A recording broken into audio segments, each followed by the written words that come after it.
Дінімізде ғұлама ғалымдардың айтуы бойынша да адам баласы жетістікке жету үшін отбасының ынтымағы мен сыйластығын сақтап қалу үшін көп нәрсені айта беруі дұрыс емес деп есептеледі. Осы орайда ешкімге айтуға болмайтын 5 құпиямен бөлісеміз. Алдымен ана тілімізде контенттің дамуына үлес қосып, арнамызға тіркеліп, лайк баса кетіңізші.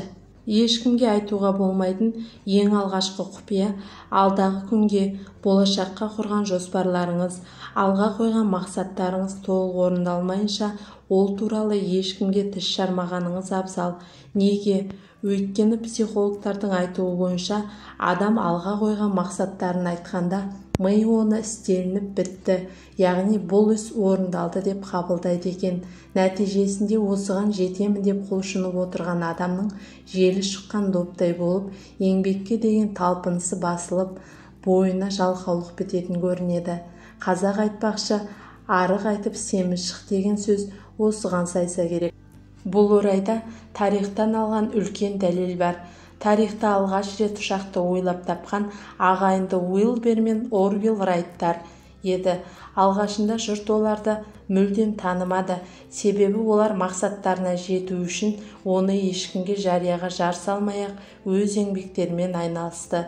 Ал Самуэль Лангли деген астроном-физик болса, әлемге жар салып, мен ұшақ құрастырып шығарамын, тарихта атым қалады, ешкім ашпаған жаңалықты ашамын деп аузымен орақ орды. Нәтижесінде барша халық үміт күткен Самуэльдің жоспары орындалмай сәтсіздікке ұшырады. Ал ағайынды Райттар болса, өздерінің еңбектерінің арқасында тарихта алғаш рет ұшақ жасап шығарды деген өнертапқыштар ретінде мәңгі аттары қалды. Міне, әлі орындалмаған, болашаққа қойған жоспарыңызды ешкімге айтпаудың нақты дәлелі. Ешкімге айтуға болмайтын екінші құпия біреуге жасаған жақсылығыңыз бен қайырымды істеріңіз. Осы орайда мынадай ұлылардан қалған нақыл сөз еске түседі. Өзгеге жасаған жақсылығыңды ұмыт, ал өзгелердің саған жасаған жақсылығын ешқашан ұмытпа. Қазақтай дана халқымыз біреуден жақсылық көрсе, тіршілікте өзінен қайтпасын білсе, менен қайтпаса Алладан қайтсын, көргенің жақсылық болсын деп ізгі тілегін білдірген. Бұл дүниедегі жақсы амалдарымыз қайтарымсыз, кінәларымыз жазасыз қалмайтыны баршаға аян.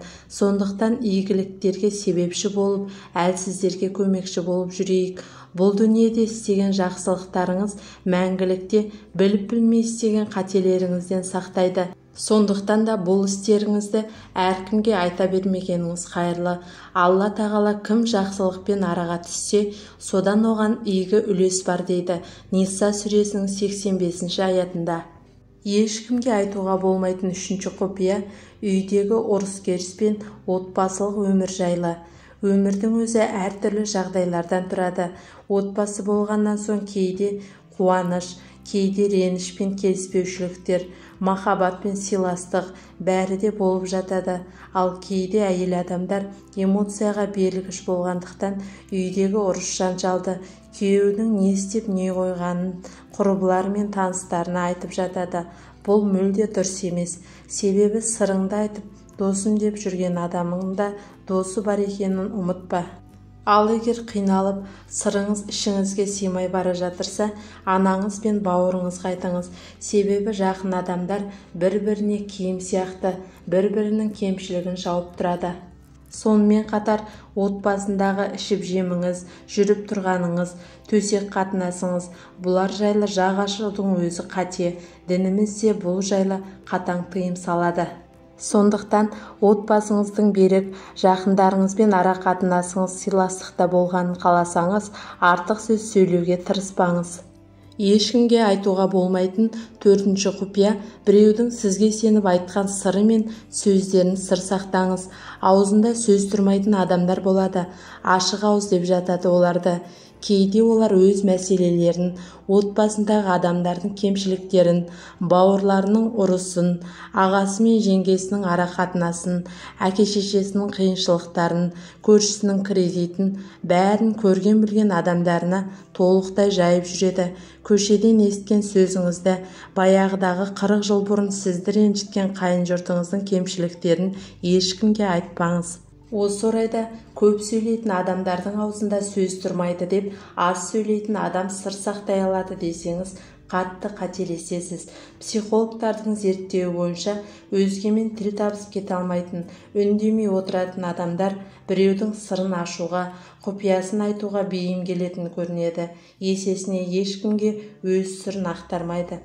Біреуге сырыңызды ақтарарда өзіңізбен қатар оны да ойлаңыз. Біреудің сырын сақтау негізінде өте ауыр жүк. Сондықтан көшедегі келеңсіздіктер мен біреуден есткен өсек аяңды үйіңізге әкеліп отбасыңызды былғамаңыз. Біреудің сырын, кемшіліктерін жасырған адам қияметте өзінің де айыбы жасырылатынын білуі керек. Ешкімге айтпайтын соңғы құпияңыз жасаған ерлігіңіз бен батырлығыңыз. Күнделікті өмірде сан алуан жайттер болады. Сондайда біреуді қиындықтан құтқарып, ерлік көрсетуіңіз мүмкін. Мұндайды бәріне айтып, өзіңізді төмен түсіріп алмаңыз. Өзін мақтау, масаттану, тәкаппарлық қалып келеді. Ал тәкаппарлық адам бойындағы ең жаман қасиет. Мұндайда сіздің жақсылығыңызды өзгелер айтып алғыс білдіріп жатса құба-құп. Қазақта бұл орайда жақсының жақсылығын айт, нұры тасысын деген тамаша мақалы бар. Құрметті көрермен, бір-бірімізді бағалап, бір-біріміздің қадірімізге жетейік. Көріскенше күн жақсы, аман сау болыңыздар.